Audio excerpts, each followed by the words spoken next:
pump what looked like a litre of blue liquid into him, and he just put his head down and stopped. And I don't mind saying at that point, my face was screwed up to the point where I couldn't actually go anything other than So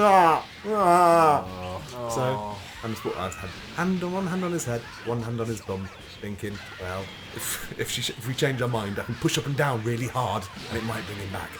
But no, that wasn't good to be. We all realised we were doing the right thing, and then we left. And nothing is worse than leaving through the door connected from the murder room into the foyer. And you'd want some adjoining room or a corridor, something to separate the two. Because the second you open the door and see lots of people there, my instinct that I've got an audience suddenly amplifies all my actual emotions.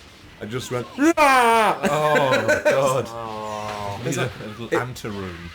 Well, you need a series, a catacomb or a sort of an enclave. A different door. They should send you into a fucking labyrinth of sadness. Through which you have to come to terms with your loss before you can ever find the exit. I went to a funeral at a crematorium recently, well, in the first part of the funeral, and it was good, the fact that they brought you in through the front and then did the little mini service and then you took out through a different door. Then bundled you out the back. Come on, we've got more bodies to fuck up with fire. It's kind of good. It's a combination of being like, yeah, it's good that they've taken us out here, but at the same time you felt it was more that like... There were people queuing out we're on the clock. We got bodies. Do you know how many people die every day? Do you know how many people die every day? And you think we give a fuck? Jog on, mate. It's not a fucking miracle of life, it's a fucking miracle of logistics burning all you fuckers. That's the vibe I was getting. Yeah, it's just hugely sad. I only met George once, but he was fucking massive. Yeah. Never met him. Not too big to fail, though. Unlike the banks. Yeah. So what's not fair? My dog being too big to survive, or the banks being too big to fail? It's one rule. No one's trying to bail out your dead dog. It's one rule for massive multinational institutions and one rule for overweight fucking dogs. I tell you. But anyway, they say that comedy is tragedy plus time. I'm sure that phrase has been used in the podcast before. So I don't know, how much time do you need? It's been 24 hours. Which I think is enough. Maybe if you make it so that comedy is tragedy times time, because then it's like exponential less, time, right? Yeah. Like, well, no, it's just you get more, don't you? Clicker Heroes, the exponential damage-causing game. Have you played it? Nope. Have you played Cookie Clicker? Yes. It's like that, but with levels instead of... Yeah, it's bullshit, but... Does it end up with a really weird subplot about old ladies taking over the world? Yeah, wasn't that rubbish?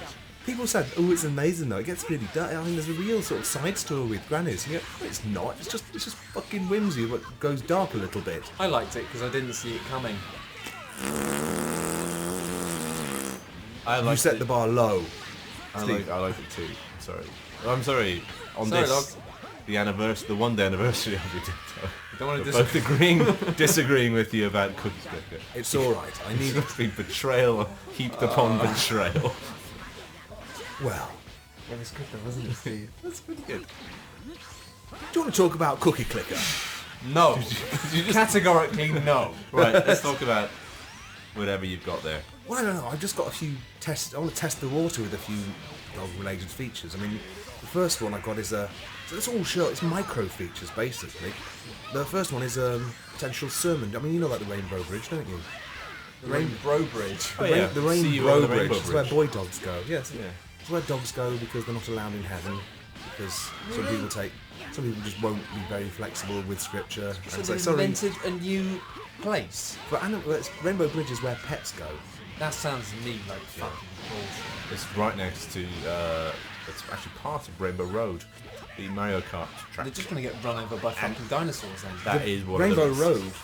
Yeah, that makes sense. I'll tie that into the actual sermon. Good evening, beloved pets, and welcome to Rainbow Bridge.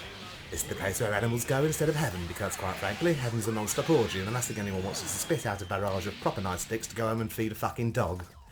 But that's okay! In the Rainbow Bridge for dogs, we have a really good time. I think you're going to really enjoy the rest of eternity with your new pals.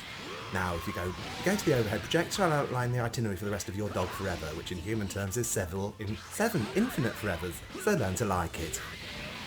First, look to the left over there. If you look underneath, this is the bit I've changed, So if you look underneath the Rainbow Bridge, you'll see the Rainbow Road.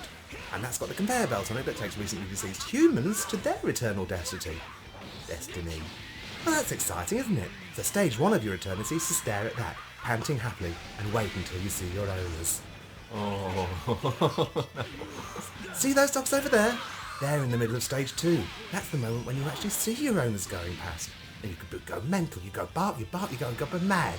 It's like, oh, it's been years since you've seen them, so you can imagine how excited you'll be. And if you're lucky, they might look up and see you, but it's not guaranteed, so just keep barking, maybe they'll hear you.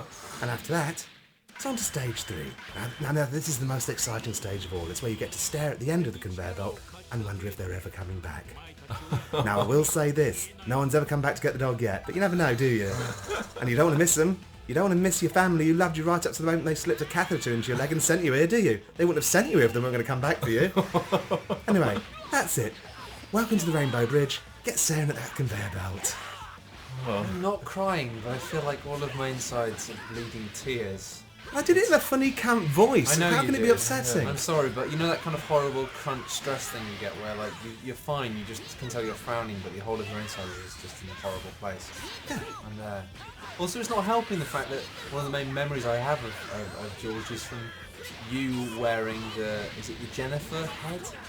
The big head? Yes, the big papier-mâché head of my imaginary girlfriend. Yes, from your video of Jennifer Tolstoy's Pets of Desire, is it? Yes, it is, I know. I've had that in my head since the feature started. Yes, and I've it's genuinely made me really sad. Yeah, I've just had Old Durham Town on loop in my head because that's all I can think of. Oh, he was. It's got wool hair on that hand, and he was really fascinated by the hair, and it made for a good end to the video. The dog was biting my hair and pulling my head off. We'll The link dog. that in the description. Yes, please do. Now it's a real pet from that video which has died. It's Yeah, still you- somehow poignant to If you me. put it on, you would genuinely burst into tears, wouldn't you? Especially because the whole video is making light of pet death. Yeah. Micro feature 2. Speaking of making light of that, This one's called Woof When You Hear a Dog. And I've read a little passage about coming to terms with dog loss. And I've slipped a few dog puns in there. oh, brilliant. So if you can, whenever you hear me say a dog breed in the middle of the sentence, some of them are quite well hidden, I want you to woof. Okay, Woof. Sorry, I was just testing. can I woof? There you go. Now, do you want me to do it in the same camp voice or my normal voice? No, fast, it's isn't a bit fast, bit Matt Lucas. Yeah, yes, it was very, yes. Okay, in that case, I won't be Matt Lucas. I was thinking it was more League of Gentlemen. Shit, I went for the wrong kind of camp. Now, a lot of you may think it's pretty repugnant. Yes, well done. And cavalier to write whimsical tracks. This is not fair. Steve's gonna win. It's certainly 2-0 up on you. To write whimsical tracks of pun-heavy text so soon after the death of a dog.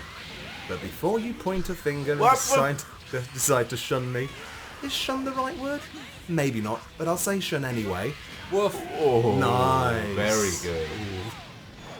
I don't even know that's a dog. I just guessed it must be because of the setup. Alsatian. Oh, I missed it. Oh, he was blind woofing. Hey, you I still got can't it. I still got the fucking point. So fuck you. And from now on, you have to woof, then say the breed of dog. Oh, that's not fair. I'm definitely Great. gonna lose. Now you've ruined it for both of us. When you woof, thinking both of us is the name of a breed. I'll show you Shih Tzu's boss. Woof.